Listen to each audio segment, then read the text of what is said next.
What's up, everybody? Welcome to Pick 6, the show where we answer questions from you, the best fans in the NFL. And we got a wild card weekend edition of Pick 6, so let's not waste any time. Let's get right into the questions. Number one comes from Chris in Florence, South Carolina. He wants to know, if Kevin Stefanski becomes a head coach, what would happen? Well, Chris, Black Monday has come and gone. There's likely going to be a couple of available coaching positions, including one Stefanski was the runner-up for last year in Cleveland.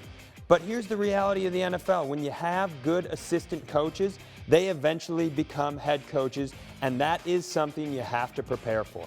We've got a great front office. We got a great head coach. We're lucky to have a guy like Kubiak around, and we have weapons all over the field. So, yes, it would suck to lose Stefanski. He's been fantastic. But if he gets that opportunity, we're going to be happy for him, and we're just going to rely on the fact that we've created a situation that is ideal and that other coordinators would want to come into and try to work. Next up, Jake from Monticello. I like having our game against the Saints at noon on Sunday. Do you think having a normal schedule will help our chances? Jake, I think generally people dismiss stuff like that, like it's nonsense. But I personally, I do. I think athletes are creatures of habit, and our star quarterback is specifically a creature of habit. And we all know he likes playing at noon. So going into the playoffs, yeah, I'm going to cling on to that as a positivity. Let's hope that's an advantage. Mindset is huge in the playoffs, so anything that adds to this team's winning mindset is a good thing. Next up, JC in Sioux City. Outside of our game this weekend, what matchups do you like in the playoffs this year? Oh man, I'm super psyched for this year's playoffs. I think, first of all, that Patriots loss in Week 17 against the Dolphins created this really weird situation where you go into the playoffs thinking, is this finally the end for Brady and Belichick? Is it finally fallen off? Or is this just going to be a new notch on the crazy belt that they have built, where they're going to win a wild card round game and then go to Kansas City and then go to the Ravens to get to the Super Bowl? Beyond that, I think it's a unique year in that you have at least 8 teams in the playoffs that I would love to see in the Super Bowl, which means by the time we whittle down to the conference championships, we should be looking at 2 of the best conference championship games we've seen in a long time, no matter who's playing in them. I mean, us, but also anybody else. Next up, David in Whitefish, Montana. How do we stop Michael Thomas from dominating like he has all season? Michael Thomas set an NFL record for receptions, 149. So I think stopping a guy like that is going to be tough.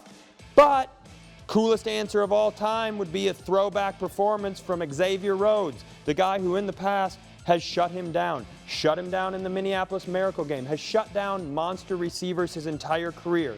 If X could show up and put on that sort of performance, that would be huge. Beyond that, the truth is, Michael Thomas is an amazing run-after-the-catch guy. If you keep him in front of you and you put bodies on him and you take him down as soon as he catches the ball, you can tire him out, you can frustrate him, and you can contain him. And that, when you're facing maybe the best receiver in the league, is sometimes all you can hope for. Derek in St. Anthony wants to know, everyone has us as long shots this weekend, but I think we have a really good shot at winning.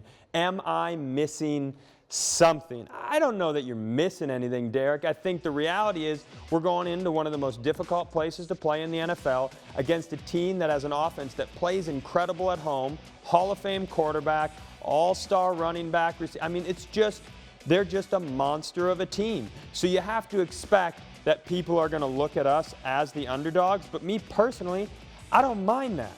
I don't mind being the underdogs and in the underdogs. Zimmer even pointed out in his press conference, we were left off the NFL playoff promo video. I love that this team has a chip on their shoulder, and I absolutely think the national media is overlooking things in terms of a few advantages we have.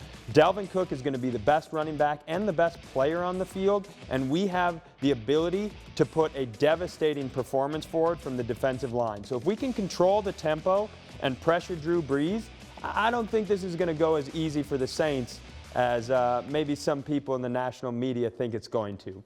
Next up, Ryan in Farmington. There are always a lot of storylines between the Saints and the Vikings, but what are you most excited to see on Sunday? I mean, anytime You get to see Drew Brees in the playoffs. I think that's incredible. And then you throw in that we have a guy who had one of the best seasons of a quarterback this year, but has that nagging, like, how will he play in a big moment? The quarterback battle is going to be really fun and interesting to watch.